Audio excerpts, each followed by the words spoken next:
حضرت شیخ بایزید رحمۃ اللہ تعالی علیہ لکھا ہے کہ حضرت نے اپنے مریدوں کے ساتھ نماز پڑھنے جا رہے تھے تو گلی تنگ تھی تو اس جانب سے کتا بھی آ گیا. تو ظاہر ہے اگر تلقین آئی غیب سے کوئی دل میں خیال تو آیا ہوگا نا. تو حضرت نے اپنے کپڑوں کو بڑا سمیٹا اور سائڈ پہ ہو گئے کہ کتا گزر جائے کہیں میرے کپڑوں سے لگ ہی نہ جائے یہ. تو پھر یہ تلقین آئی غیب سے. وہ جو کتا ہے نا وہ بول اٹھا, عرض کرتا ہے بایزید کیوں مجھ سے اتنی نفرت کر رہے ہو؟ آپ نے فرمایا تو نجس ہے, میں نماز پڑھنے جا رہا ہوں, میرے کپڑے خراب کر دے گا, میں تو اس لیے پیچھے ہٹا ہوں. تو کتا آگے سے کہتا ہے حضرت اگر میں گیلا ہوں تو پھر نجس ہوں, پھر ناپاک ہوں, اگر خشک ہوں تو پھر تو میں ناپاک ہی نہیں, اگر آپ کے کپڑوں سے لگ بھی گیا تو کچھ نہیں ہوگا, اگر گیلا ہوں تو لگ گیا تو پھر آپ کے کپڑے ناپاک کروں گا. لیکن پھر بھی میری ناپاکی ایسی ناپاکی ہے کہ 3 بار کا جو پانی ہے وہ اس ناپاکی کو دور کر دے گا. اگر آپ کے کپڑوں سے لگ گیا نا 3 بار, اگر آپ اپنے کپڑوں کو پانی سے دھوئیں گے تو کپڑے پاک ہو جائیں گے. لیکن بایزید کبھی تو نے اپنی ناپاکی پہ غور کیا؟ میری ناپاکی تو وہ ہے جس کو 3 پانی دور کر دیتے ہیں, لیکن تیری ناپاکی تو وہ ہے جس کو 7 سمندروں کا پانی بھی نہیں دھو سکتا. جا کے پہلے اپنی ناپاکی دور کر. ہاں حضرت یہ اندر کی ناپاکی. اور کیونکہ بات ان سب بابوں کی ایک ہوتی ہے, انداز جدا ہوتے ہیں, تو پھر یہی بات حضور بلے شاہ رحمۃ اللہ تعالیٰ نے کس طرح لکھی. آپ فرماتے ہیں پھلاں دا تو عطر بنا, پھلاں دا تو عطر بنا, عطر دا پھر تو کڈ دریا, دریا وچ پھر تو ڈبکیاں لا. ذرا بات کی گہرائی تک جانا. حالا عطر کیا ہے؟ تھوڑا سا شیشی پہ لے کے اپنی ہتھیلی پہ لگایا, اس طرح کر کے جسم پہ لگا دیا, جہاں سے گزرو گے وہاں سے بھی پتہ چلے گا اس بندے نے عطر لگایا ہے. اگر تھوڑی امپورٹڈ شیشی ہے تھوڑا سا خود پہ سپرے کر لو, جہاں سے گزرو گے وہاں سے بھی پتہ چلے گا کہ اس نے عطر لگایا. عطر تو اتنا سا بھی ہو تو وہ بو کو دور کر دیتا ہے, ختم کر دیتا ہے وہ. لیکن کتنا گہرا مصرع ہے, پھلاں دا تو عطر بنا, عطر دا پھر تو کڈ دریا. تھوڑا سا لگانا نہیں, پھلاں دا تو عطر بنا, عطر دا پھر تو کڈ دریا, دریا وچ پھر تو ڈبکیاں لا. پھر بھی تیری بو نہیں مکنی, پہلوں اپنی میں مکا, پہلوں اپنی میں مکا. انہوں نے تو بنایا تھا فقیر, چل تو آج تو بعد ساڈا فقیر لے, لیکن یہ میں اس نے پھر موقع ضائع کر دیا.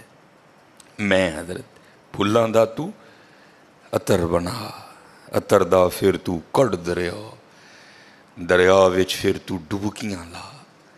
پھر بھی تیری بو نہیں مکنی, پہلوں اپنی میں مکا. اور جس نے مکا لی حضرت اس کا کام بن گیا. وہ تو ہے ہی کریم. ہاں, اور کتنے کریم ہیں میں آپ کو بتا نہیں سکتا حضرت. یہ ہفتے کی رات تھی, جو پچھلا ہفتہ گزر گیا نا, جس طرح کل ہفتہ آئے گا. یہ بھٹر میں پروگرام تھا, تو پروگرام پہ گئے. وہاں سے مجھے آتے آتے نا تقریباً 12 بج گئے. جب میں گھر آیا نا تو چھوٹا بیٹا میرا, سب سے چھوٹا ابراہیم, بڑا رو رہا تھا. تو ماں اس کو چپ کرانے کے لیے نا وہ ٹہل رہی تھی, اس کمرے سے اس کمرہ, اس کمرے سے اس کمرہ. تو وہ کہتی ہے کہ شاہ کے بعد کی اس کی طبیعت خراب ہے, مسلسل رو رہا ہے, میں نے بڑا چپ کرایا, نہیں کر رہا. تو اس طرح کریں, اس کو کسی ہاسپٹل لے چلتے ہیں. میں نے کہا چلو. عمل خدمت لے گئے. وہ ڈاکٹر نے چیک کیا, اس نے کہا بچے کا گلا خراب ہے, اور جب بھی بچوں کا گلا خراب ہوتا ہے نا ساتھ پھر ان کے کان میں بھی درد ہوتی ہے, اس کے کان میں درد ہے اس لیے رو رہا ہے. اس نے وہ دوائی وغیرہ انجیکشن وغیرہ لگائے, اس کے کان میں ڈراپس بھی ڈالے. لیکن میں نے کہا نہیں, میں آدھا گھنٹہ ویٹ کروں گا, بچے کی جب طبیعت سنبھلے گی نا میں پھر ہی گھر لے کے جاؤں گا. ہم وہاں بیٹھ گئے. خیر بچے کی طبیعت سنبھل گئی, ہم لے کے نا گھر آ گئے. اب ظاہر ہے بچے کی طبیعت خراب تھی, اس کی ماں نے عشاء کی نماز نہیں پڑھی تھی, میں نے فرض اور سنتیں پڑھ لی تھی, وتر اور نوافل میں نے بھی نہیں پڑھے تھے. وہ بچہ سو گیا, ہم نے اس کو چارپائی پہ لٹایا, آگے میں نے نماز شروع کر دی, میرے پیچھے میرے بیٹے کی ماں نے نماز شروع کر دی.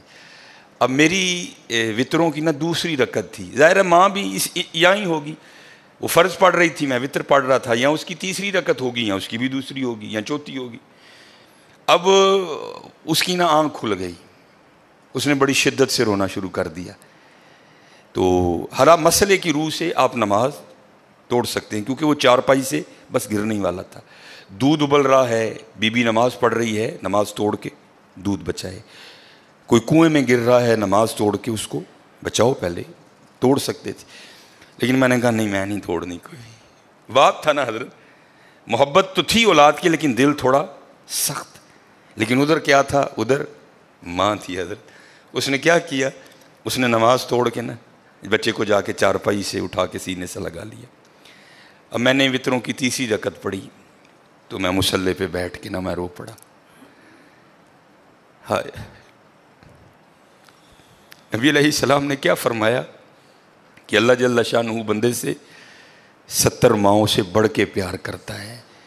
یار اگر ایک ماں کی محبت یہ ہے تو پھر اس کی محبت کیا ہوگی؟ اگر ایک ماں کی محبت یہ ہے کہ اس نے نماز توڑ کے بچے کو سینے سے لگا لیا، تو پھر تصور کرو حضرت جو 70 ماؤں سے بڑھ کے پیار کرتا ہے اس کی محبت کیا ہوگی.